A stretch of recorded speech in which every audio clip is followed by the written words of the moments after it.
بسم اللہ الرحمن الرحیم۔ باب صلاۃ الخوف، یہ بیان ہے اس نماز کا جو خطرے اور ڈر اور خوف کی حالت میں ادا کرنی پڑ جائے۔ فرماتے ہیں کہ ہی جائزۃ بحضور عدو، یہ تب جائز ہوتی ہے جب دشمن موجود ہو، حاضر ہو، جنگ شروع ہو گئی ہے یا دشمن نے اٹیک کر دیا ہے اور صورتحال ایسی ہے کہ لوگ الگ الگ جماعتیں کرانے کی پوزیشن میں نہیں ہیں۔ اس کی مزید تفصیل آگے آ بھی جائے گی۔ تو ایسی صورت میں نماز پڑھنے کا ایک پرٹیکولر طریقہ ہے، اس طریقے کے ساتھ جب نماز پڑھی جاتی ہے فرض نماز، تو اس طریقے کی وجہ سے وہ صلاۃ الخوف کہلاتی ہے۔ اور یہ طریقہ صرف جماعت کی نماز میں، پہلی کنڈیشن۔ دوسری کنڈیشن، جماعت کی نماز جو کیا ہو، ایک ہی امام کے پیچھے پڑھنی ہو، ایک ہی جماعت کرنی ہو، اس میں ہوتا ہے۔ اس نماز کو صلاۃ الخوف کہتے ہیں۔ وبخوف غرق او حرق،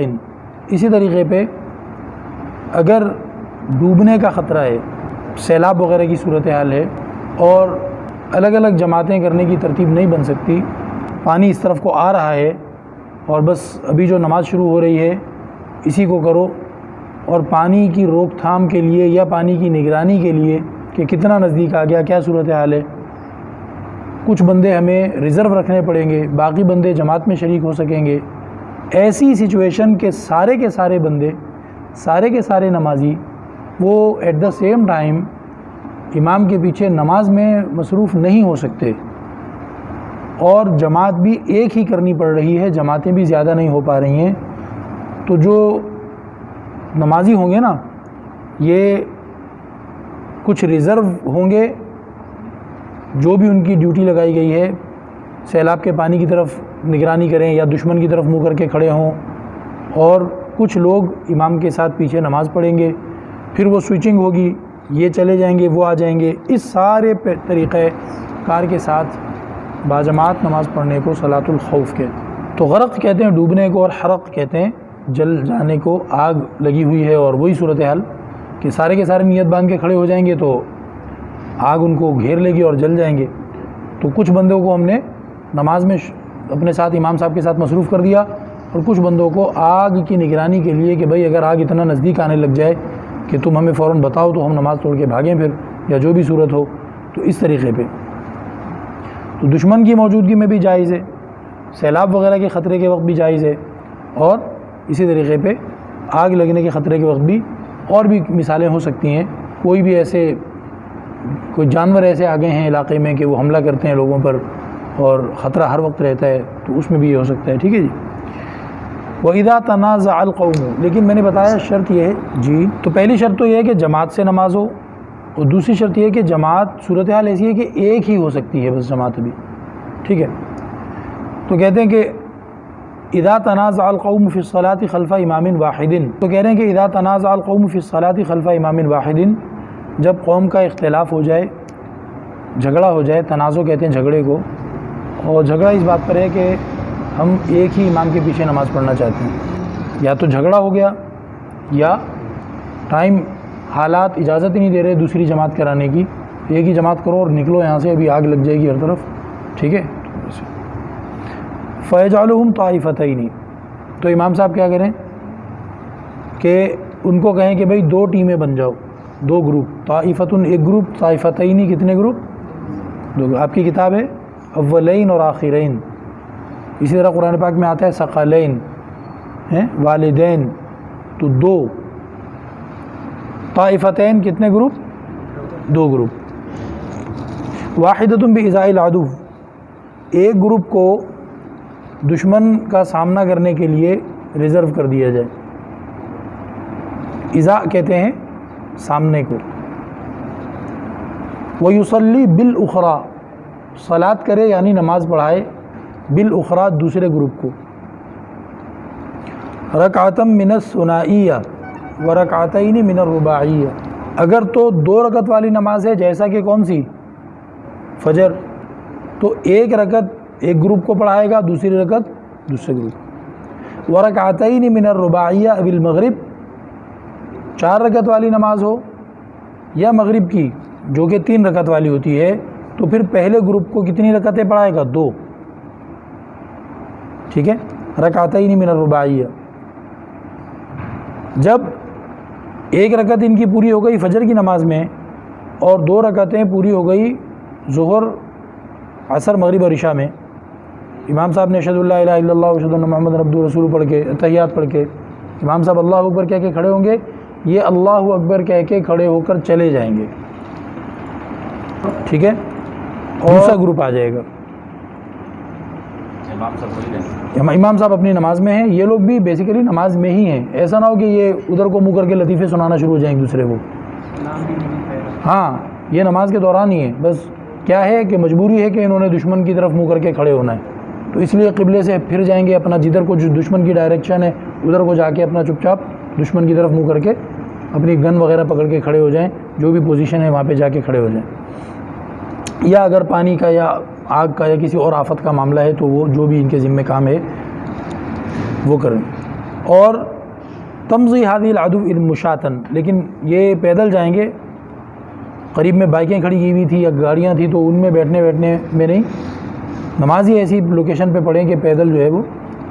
وہاں تک پہنچ سکیں۔ وجاءت تلکا، وہ لوگ آ جائیں جو پہلے ریزرو تھے، پوزیشن پہ تھے، فصلی بہم ما بقیہ، تو امام صاحب ان کو پڑھائیں گے نماز جو رہ گئی ہو، وسلم وحدہ، اور امام صاحب جب سلام پھیریں گے تو یہ دوسرا گروپ جو ابھی آیا تھا یہ لوگ سلام نہیں پھیریں گے، ظاہر ہے ان کی نماز تو ابھی سینٹر میں چل رہی ہے نا۔ فذهبوا الى العدو،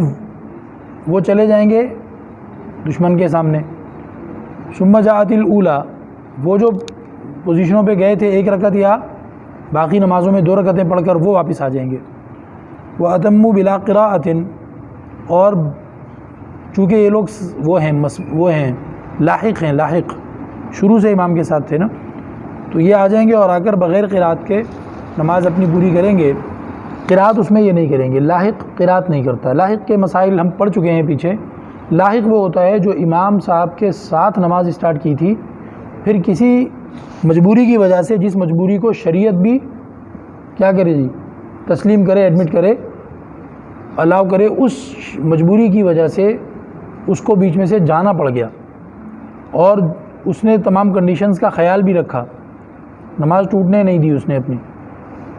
اب وہ واپس آتا ہے تو امام صاحب سلام پھیر چکے ہوتے ہیں، تو اب یہ اکیلا اپنی نماز کو پوری کرتا ہے، یہ لاحق کہلاتا ہے۔ تو یہ ایسا سمجھا جاتا ہے کہ یہ ابھی بھی امام صاحب کے پیچھے ہے، اور جب آپ امام صاحب کے پیچھے ہوتے ہیں تو آپ تسبیحات تو پوری پڑھتے ہیں، تحیات وغیرہ بھی پڑھتے ہیں، لیکن جو نماز کا رکن اعظم ہے قراءت، وہ امام صاحب کریں گے، مقتدی قراءت نہیں کریں گے۔ نبی پاک علیہ السلام نے منع فرمایا تھا، ما لی ینازع فی القرآن، ٹھیک ہے، تو اس لیے یہ لاحق ہے، امام صاحب سلام پھیر چکے ہیں لیکن اب بھی یہ کنسیڈر کرے گا اپنے آپ کو کہ گویا امام صاحب کے پیچھے ہوں، تو قراءت نہیں کرے گا، بس کھڑا رہے، جتنی دیر کھڑا ہونے کی گنجائش ہے اتنی دیر کھڑا ہو، 2 منٹ 1 منٹ، پھر رکوع کرے، سجدہ کرے، اور اب ہر بندہ اپنی الگ الگ پوزیشن پہ، یعنی مثال کے طور پر یہ 10 بندے تھے، امام صاحب نے جب سلام پھیرا تو گروپ نمبر 2 چلا گیا ریزرو پوزیشن پہ، گروپ نمبر 1 واپس آیا، گروپ نمبر 1 میں 10 بندے ہیں، تو یہ 10 بندے اپنی اپنی نماز پوری کریں گے، ان کو کورس کے انداز میں اکٹھے نماز، یعنی سارے رکوع میں ہوں، سارے ہی سجدے میں ہوں، سبھی پہلا سجدہ کر رہے ہوں، سبھی دوسرا سجدہ، یہ ضروری نہیں ہے، ٹھیک ہے، کیونکہ لاحق ہیں، اور لاحق اپنی اپنی نماز پوری کرتا ہے، لیکن اس کی کنسیڈریشن ایسے کی جاتی ہے شریعت میں کہ گویا وہ امام کے پیچھے ابھی بھی ہے۔ اسی بات کو یہاں کر رہے ہیں کہ اتموا بلا قراء سلموا ومضوا، یہ لوگ اپنی نماز پوری کریں گے، اس میں یہ قراءت نہیں کریں گے کیونکہ یہ امام صاحب کے پیچھے اپنے آپ کو کنسیڈر کریں، اور یہ سلام جب پھیریں تو پھر یہ اب ان کی نماز پوری ہو گئی، اب یہ لطیفے سناتے ہوئے جا سکتے ہیں، ہنستے ہوئے، کھاتے ہوئے، پیتے ہوئے، جو کرتے ہوئے بھی ان کی نماز کیونکہ سلام پھیر دی پوری ہو گئی ہے، ٹھیک ہے۔ اچھا، ثم جاءت الاخری، پھر گروپ نمبر 2 آ جائے گا، اور ان شاءوا، اگر چاہیں، صلوا ما بقیہ بقراءۃ، تو وہ پڑھیں گے جو باقی بچ گیا ہوگا قراءت کے ساتھ، یہاں آنے کی ضرورت نہیں ہے، لاحق کا آپ مسئلہ پڑھ چکے ہیں، لاحق جہاں سے نماز جو ہے وہ چھوڑ کے جاتا ہے تو اسی مقام پر اس کو نماز پڑھنی ہوتی ہے، یہ ضروری نہیں ہوتا کہ وہ اسی پن پوائنٹ پر آئے، ٹھیک ہے، لیکن کیا ہے کہ کہتے ہیں کہ قریبی جگہ پہ جا کے وضو کر لے اور پھر وہاں جہاں امام صاحب جماعت کرا رہے تھے اس جگہ پر آ جائے تو وہاں پر آ کے پڑھے۔ لیکن یہ لوگ جو کہ بعد میں آئے تھے، گروپ نمبر 2 جو ہے، اس کی مثال تو مسبوق کی طرح ہے نا، تو یہ اپنی اسی جگہ پر بھی نماز پوری کر سکتے ہیں۔ ثم جاءت الاخری ان شاءوا صلوا ما بقي بقراءۃ، اچھا طائفۃ اخری آ جائیں گے اور آ کر جو ہے وہ نماز پڑھیں گے، آنا زیادہ بہتر ہے، اپنی جگہ پہ واپس آ جائیں جہاں امام کے پیچھے پڑھی تھی، اور یہ لوگ قراءت کر سکتے ہیں، یہ لوگ قراءت کریں گے۔ وَإِنِ اشْتَدَّ الْخَوْفُ، کیونکہ یہ اس کی طرح ہے، مسبوق کی طرح ہے، مسبوق اپنی باقی رکعتوں میں قراءت کرتا ہے، ٹھیک ہے۔ وَإِنِ اشْتَدَّ الْخَوْفُ، اگر خوف اس سے بھی زیادہ بڑھ جائے، یہ جو کچھ ابھی ہم نے ساری ڈسپلن پڑھی ہے، یہ ڈسپلن وہاں مینٹین نہیں ہو پا رہی،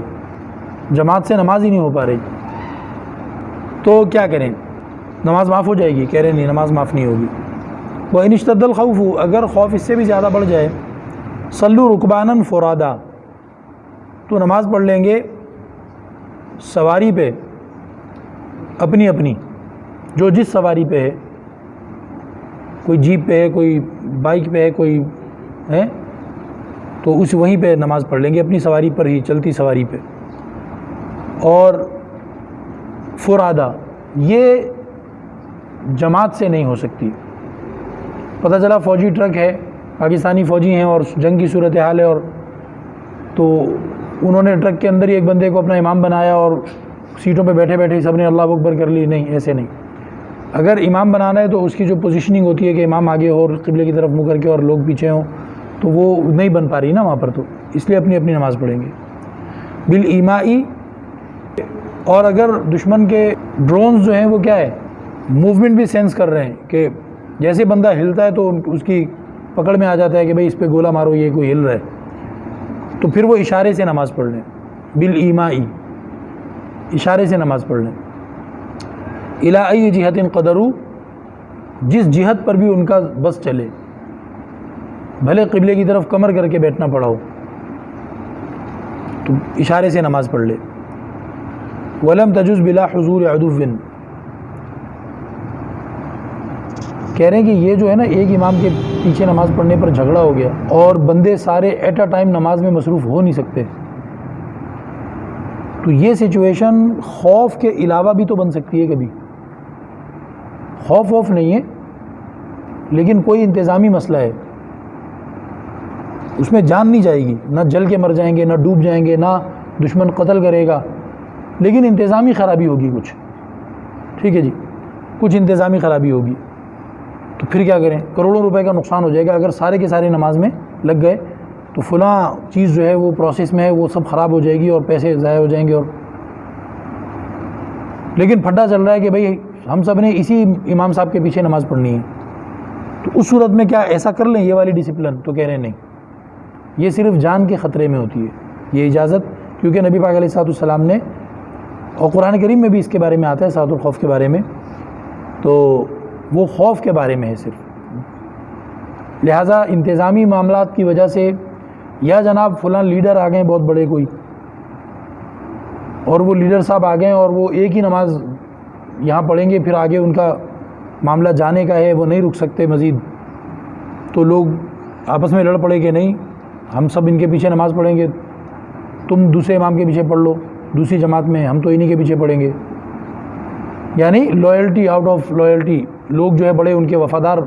ہیں اور محبت کی وجہ سے ایسا کر رہے ہیں، تب بھی نہیں، صرف جان کے خطرے میں جائز ہے، صحیح ہے۔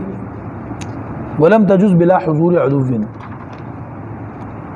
ویستحب حمل السلاح فی الصلاۃ عند الخوف، کہہ رہے ہیں کہ خوف کے وقت جو نماز آپ لوگ پڑھ رہے ہیں، چاہے وہ آپ اس ڈسپلن میں پڑھ رہے ہیں، چاہے الگ الگ جماعتیں ہو رہی ہیں، گروپ اے نے اپنے امام صاحب کے ساتھ پوری نماز پڑھ لی، بعد میں گروپ بی اپنے امام صاحب کے ساتھ پوری نماز پڑھ رہا ہے، چاہے یہ صورت ہو، چاہے صلاۃ الخوف والی ڈسپلن فالو کی جا رہی ہو، دونوں صورتوں میں ہتھیار ہاتھ میں لے کر نماز پڑھنا جائز ہے۔ خیر آج کل تو ہاتھ میں نہیں پکڑنا پڑتا، رائفل کا وہ پٹا سا ہوتا ہے، وہ گلے میں ڈال کے بندہ نماز پڑھ سکتا ہے، صحیح ہے۔ فرض کرو کہ گلے میں ڈالنے کا کسی کا ٹوٹا ہوا ہے پٹا یا ہے نہیں، تو وہ ہاتھ میں لے کر بھی نماز پڑھ سکتا ہے، کیونکہ بالکل الرٹ سچویشن ہے، اور دشمن آ جائے گا تو پھر آپ اس کو اپنے وہ ویپن کے کور میں سے انکور کریں گے اتنے میں تو پھر دیر ہو جائے گی نا، اس لیے آپ اس کو ہاتھ میں پکڑ کے بھی نماز پڑھ سکتے ہیں، لیکن میک شور کرنا پڑے گا کہ برابر والے کو لگ نہ جائے، چبھ نہ جائے یا ٹریگر نہ دب جائے، اس کے تو احتیاط کرنی لازم ہے۔ کسی نے اس میں احتیاط نہیں کی تو اس کو سزا ملے گی۔ ہاں شوز وغیرہ بھی اکثر پہنے ہوتے ہیں۔ اصل میں جوتے کا مسئلہ دیکھیں، میں پہلے بھی عرض کر چکا ہوں، جوتا آپ کے لباس کا حصہ ہے، اور لباس پہن کر نماز پڑھنی چاہیے، لباس اتار کر نماز نہیں پڑھنی چاہیے، ٹھیک ہے۔ لیکن مسئلہ ہمارے ہاں یہ ہے کہ جو نماز کے لیے باقاعدہ ایک انتظام کیا جاتا ہے، جس کو ہمارے یہاں جامع مسجد یا مسجد کہتے ہیں، یا ویسے مصلی ہوتا ہے کسی کمپنی میں، دفتر میں، یا کسی تعلیمی ادارے میں، وہاں پر چونکہ انتظام ہوتا ہے، قالین بچھے ہوتے ہیں، صفائی ستھرائی، اگر جوتوں سمیت اندر آنے کی اجازت دی جائے گی تو ایک ایشو تو یہ ہے کہ ہمارے راستے پاک نہیں ہیں، راستوں میں گٹر کا کیچڑ جگہ جگہ ہے، بد نظمی ہے، ٹھیک ہے۔ راستے آپ کے پاک ہوں اور جوتے بالکل صاف رہتے ہوں تو بالکل جائز ہے، ایک بندہ جوتے سمیت اپنے گھر میں مصلی بچھائے، بلکہ ہمارے استاد محترم نے تو اللہ ان کے اوپر رحمتیں فرمائے، ان کی قبر کو جنت کا باغ بنائے۔ میں نے ان سے پوچھا، جب پہلی دفعہ یہ مسئلہ میں نے سنا تو میں حیران ہو گیا، میں نے ان سے پوچھا تو انہوں نے کہا کہ بالکل بات یہ ہے کہ جوتے پہ ناپاکی نہیں ہونی چاہیے۔ اب چونکہ ہمارے راستے ایسے ہیں کہ ہم 100% شیورٹی سے دعویٰ نہیں کر سکتے کہ میرے جوتے پاک ہیں۔ میں گھر سے نکلا، دودھ کی دکان تک گیا، واپس آیا، مجھے نہیں پتہ میرے جوتے پاک بچے کہ نہیں بچے، صحیح ہے۔ کوئی جانوروں کے پخانے پڑے ہوتے ہیں، کوئی گٹر کے کیچڑ پڑے ہوتے ہیں، 100 چیزیں پڑی ہوتی ہیں، تو جوتے ناپاک ہو جاتے ہیں۔ اس لیے ہم جوتے اتار کر مسجد سے باہر ہی رکھ دیتے ہیں اور مسجد میں ہم ننگے پاؤں آتے ہیں، یہ وجہ ہے جوتے اتارنے کی۔ تو پھر میں نے پوچھا کہ اچھا استاد جی، اگر میرے جوتے بالکل پاک ہیں اور میں لوگوں کو بھی کسی تشویش میں نہیں ڈال رہا، ابھی میں جوتے پہن کے مسجد کے اندر آ جاؤں تو بندے سارے پریشان ہو جائیں گے نا، وہ سمجھیں گے میں غلطی سے پہن کے آ گیا ہوں، شور مچ جائے گا، او بھائی جوتے اتارو جوتے اتارو۔ اب میں ایک ایک کو پکڑ کے بتانا شروع کر دوں نہیں میرے جوتے پاک ہیں، تو بلا وجہ کا فتنہ ہے۔ لہٰذا جو چل رہا ہے علاقے میں، جو چل رہا ہے پورے ہمارے معاشرے میں، اس پہ رہنا چاہیے تاکہ لوگوں کو تشویش میں اور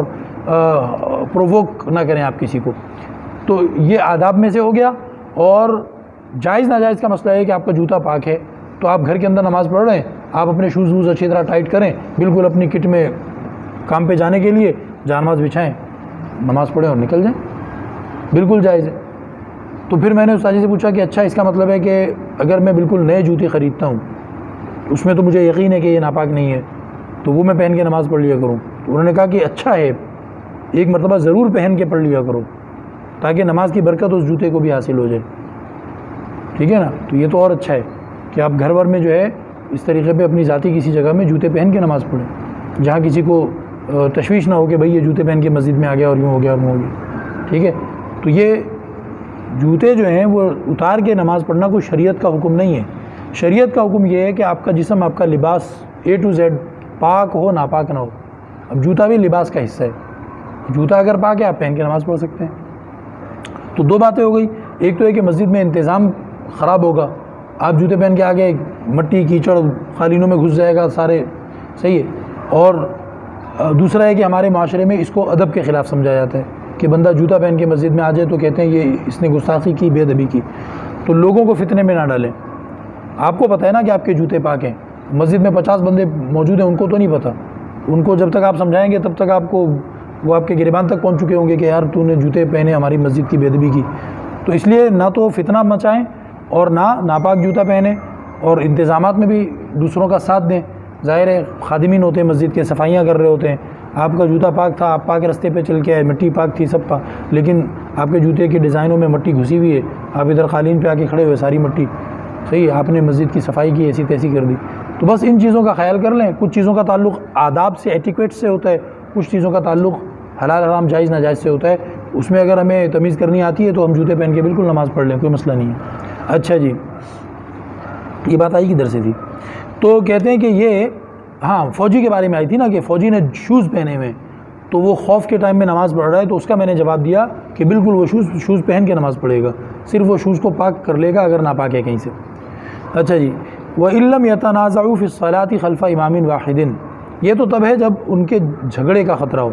کیونکہ اس ٹائم ہم جھگڑے کو افورڈ نہیں کر سکتے نا، ابھی دشمن سے سامنا ہے۔ ابھی ہمارے پاس جو فوجی ہیں وہ سارے کہہ رہے ہیں کہ ہم نے امام صاحب کے پیچھے نماز پڑھنی ہے۔ ابھی ہم یہ افورڈ نہیں کر سکتے کہ ہم ان کے اوپر کمانڈر بن کے آرڈر از آرڈر، تم لوگ جاؤ، تم دوسرے امام کے پیچھے پڑھو گے، تم لوگ اس کے پیچھے پڑھو گے،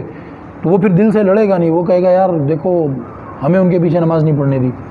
ٹھیک ہے، تو آپس میں پھوٹ پڑے گی، دشمن کے آپ مقابلے میں کمزور ہوں گے۔ لہٰذا ابھی بھائی یہ اللہ تعالیٰ نے آلٹرنیٹ ڈسپلن دے دی کہ بس ٹھیک ہے جیسے فوجی چاہ رہے ہیں ویسے کرو، لیکن کیا ہے آدھے پہلے نماز پڑھ لیں، آدھے بعد میں، ایک ہی امام صاحب کے پیچھے نماز ہو جائے گی، ٹھیک ہے جی۔ اور اگر ایسا کوئی اختلاف کا خطرہ نہیں ہے، لوگ کہتے ہیں کوئی مسئلہ نہیں ہے بھائی، یہ بھی امام صاحب ہیں وہ بھی امام صاحب ہیں، مسئلہ نہیں ہے، ہم جس کے پیچھے بھی پڑھ لیں گے، تو پھر کیا ہے کہ الگ الگ جماعتیں کروائیں، گروپ اے کی جماعت الگ ہو کمپلیٹ نماز سلام پھیر کر فارغ ہو کے جائے، گروپ بی کی جماعت الگ ہو مکمل کمپلیٹ نماز سلام پھیر کے پھر اپنے پوزیشنوں پہ اپنے مورچوں پہ چلے جائیں۔ اس کے بارے میں اللہ رب العزت نے قرآن پاک میں جو ہے سورہ نساء کے اندر آیت نازل فرمائی تھی،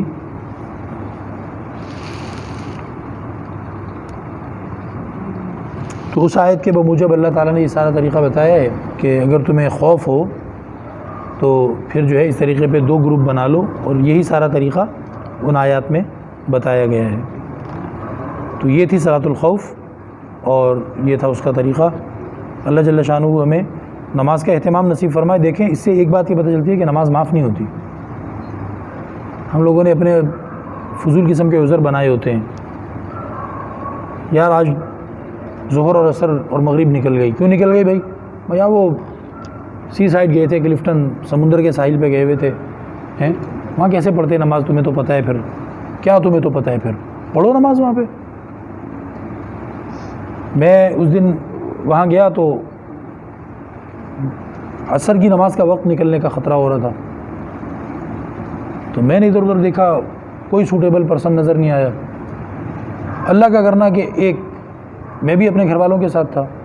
تو ایک اسی طرح فیملی نظر آ گئی، تو وہ ساتھی تھے اور مجھے ان کی ظاہری حلیے سے لگا کہ یار یہ نماز کو زیادہ اہمیت دیتے ہوں گے ذرا۔ تو اب مسئلہ یہ تھا کہ وہ اپنے گھر والوں کے بہت قریب تھے، ٹھیک ہے، ایک ان کا بچہ تھا چھوٹا اور وہ بہت قریب تھے، تو مجھے اچھا نہیں لگ رہا تھا۔ تو پھر میں نے اپنی اہلیہ سے کہا کہ آپ ان کی اہلیہ کی طرف سے جائیں، میں ذرا ان کی طرف سے جاتا ہوں، تو جب آپ ان کی اہلیہ سے بات شروع کریں گی تو یہ خود ہی ایک دو قدم سائڈ پہ ہوں گے تو میری طرف آ جائیں گے۔ تو وہ الحمدللہ ہماری پلاننگ کامیاب ہو گئی۔ تو انہوں نے جیسے میری طرف دیکھا تو میں نے کہا کہ بھائی عصر کی نماز پڑھنی ہے، آپ نے پڑھ لی؟ بولا نہیں میں نے نہیں پڑھی۔ میں نے کہا پڑھیں؟ بولا کہاں پڑھیں گے؟ میں نے کہا یہاں پڑھیں گے۔ دور کہاں دیکھ رہے ہیں؟ پیروں کی طرف اشارہ کیا، یہاں پڑھیں گے۔ تو یہاں ہو جائے گی؟ میں نے کہا نبی پاک علیہ السلام نے فرمایا سمندر پاک ہے، اس کا پانی دوسروں کو بھی پاک کرنے والا ہے، تو یہ جو گیلی جگہ ہے، یہ سمندر کے پانی کی گیلی جگہ ہے، یہ سب پاک کیا ہے اس پانی نے۔ تو انہوں نے کہا دیکھ لیں۔ میں نے کہا ہاں آپ جو ہے نا بعد میں جا کے اپنے امام صاحب سے بھی پوچھ لیجیے گا، اور ہم نے اپنے اساتذہ سے مسئلہ پڑھا ہے یہ اسی طرح ہے۔ تو انہوں نے کہا ٹھیک ہے۔ تو پھر بھی انہوں نے اپنا رومال بچھایا، اگرچہ وہ گیلا ہو گیا مکمل، تو وہ نہ بھی بچھاتے تو وہ ڈائریکٹ کیچڑ پہ ہم نماز پڑھتے، بالکل نماز ہو گئی۔ تو الحمدللہ عصر کی نماز ان کے ساتھ پڑھی، پھر مغرب میں وہ مجھے نظر نہیں آئے، تو مغرب پھر اکیلے پڑھی۔ تو اللہ قبول کرنے والا ہے۔ اب اس طرح کے ہمارے عذر ہوتے ہیں، یار شاپنگ پہ گئے ہوئے تھے اس لیے نمازیں نہیں پڑھی، یار فلاں کی شادی میں گئے ہوئے تھے اس لیے نماز نہیں پڑھی، صحیح نا، میچ دیکھنے گئے ہوئے تھے اس لیے نماز نہیں پڑھی۔ بھائی وہیں پہ پڑھو، جدھر ہو وہیں پڑھو نماز، صحیح ہے۔ آج اس چیز کی ضرورت بھی ہے نا، معاشرے کو بھی اس چیز کی بہت زیادہ، آپ پر تو فرض ہے ہی، یہ تو ایک الگ بحث ہے کہ آپ پر فرض ہے، اتنی زیادہ فرض ہے کہ دشمن سر پہ پہنچا ہوا ہے، بم گولے اور جو ہے وہ فائرنگ سب چل رہی ہے، اور آپ سے کہا جا رہا ہے کہ اپنی گن ہاتھ میں پکڑ لو لیکن نماز پڑھنی ہے، تم نے نماز ڈیلے نہیں ہو سکتی ہے۔ تو فرض تو ہے، لیکن اس کے علاوہ ایک دوسرا اہم مسئلہ یہ کہ معاشرے کو اس کی ضرورت ہے۔ معاشرے کو ناچ نظر آ رہا ہے، گانا نظر آ رہا ہے، ننگا پن نظر آ رہا ہے، بے حیائی نظر آ رہی ہے، شراب خانے نظر آ رہے ہیں، ٹھیک ہے، سڑکوں پہ، پارکوں پہ، اور جناب اب تو وہ شار فیصل کے بعض ایریاز میں آپ دیکھیں، بعض حصوں میں انہوں نے فٹ پاتھ پہ خوبصورت کچھ ارینجمنٹس کر دیے ہیں، اب وہاں پر بھی پہلے تو ہوتا تھا کہ کہیں سفاری پارک میں جا کر چھپ چھپا کے کسی درخت کے نیچے بیٹھ جاتے تھے، اب تو جناب وہ روڈ کنارے فٹ پاتھ پہ بھی بیٹھے ہوئے، سیلفیاں بن رہی ہیں اور کیا. تو لوگوں کو یہ چیزیں نظر آ رہی ہیں اور نماز پڑھتا ہوا کوئی نظر نہیں آ رہا. تو بھائی نماز بھی تو ان کو نظر آنی چاہیے نا، صحیح ہے نا. تو اس لیے ہر جگہ نماز پڑھیں، ہر جگہ نماز پڑھیں. کہیں پر آپ کو تسلی نہیں ہوئی نا، آپ نے نماز پڑھ لی صرف اس چیز سے بچنے کے لیے کہ ٹائم نہ نکل جائے، لیکن آپ کو تسلی نہیں تھی، پتہ نہیں یار وہ جگہ پاک تھی کہ نہیں تھی. ٹھیک ہے، ویسے تو سورج کی دھوپ جو ہے نا پاک کر دیتی ہے، یہ فٹ پاتھ وغیرہ ہمارے جو ہوتے ہیں یہ سب پاک ہو جاتے ہیں، سڑکیں پاک ہو جاتی ہیں سورج کی دھوپ سے. لیکن ایک بندے کی اگر طبیعت نہیں مان رہی یا ایسی ٹائلیں تھی، پتھر تھا، صحیح ہے، یہ بھی زمین کے حکم میں ہے. جو دوسری گلیز ٹائل ہوتی ہے نا پالش والی، یہ جو دیواروں پہ لگی ہے، یہ زمین کے حکم میں نہیں ہے. یہاں ہمیں نہیں پتہ شراب گری تھی کہ پیشاب گرا تھا کہ کیا تھا، اور ہمیں نماز پڑھنی پڑ گئی وہاں پہ، اور ہمارے پاس کوئی کپڑا رومال بھی نہیں تھا بچھانے کا. تو پھر بعد میں ہم اس نماز کا اعادہ کر لیں گے، صحیح، فرض نماز پڑھ لیں اور وہی فرض نماز گھر میں آ کے دوبارہ پڑھ لیں. تو اس میں یہ ہے کہ اللہ کے ہاں ہماری حاضری لگ جائے گی کہ ہم نے ٹائم پہ نماز پڑھ لی تھی.